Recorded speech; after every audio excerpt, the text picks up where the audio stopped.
A lot of history lost today. Along with the building, flames consumed a big piece of Grand Rapids industrial heritage.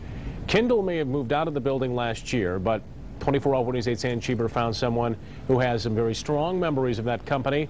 That's because her grandfather was the founder. Ann? That's right, Brian. You know, Kindel has been synonymous with fine Grand Rapids furniture craftsmanship for many years. Of the big companies that were here, Baker, Whitcomb, only Baker still has a presence here in West Michigan. Now, this factory is gone, as Joe said earlier. The company moved to its other facility in Wyoming, but memories linger on. 1912, that's when Kindel built its Garden Street factory. It served the company well for nearly 100 years. Last year, Kindel moved out when it merged with the Taylor woodmaking company in Wyoming. It's very sad. It's very sad. I think it was the last furniture company in Grand Rapids. Celia Saeed is founder Charles J. Kindel's granddaughter.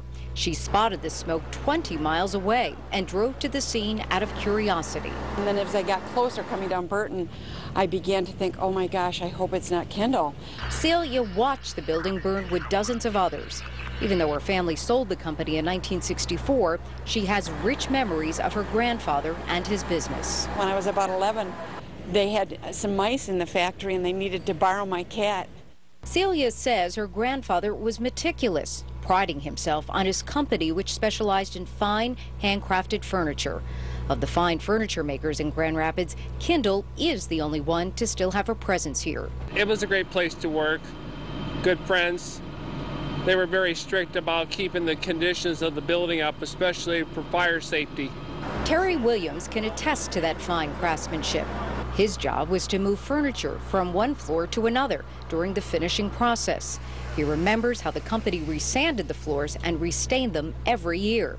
I think the history of that building was in the people that worked there, the furniture they put together there, the handcrafted items. Everything was so beautiful. Now, Kindel says this fire will not affect any of its operation. The company employs 120 people.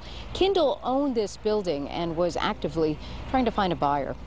We're live in Grand Rapids. Ann Cheever, 24-Hour News 8.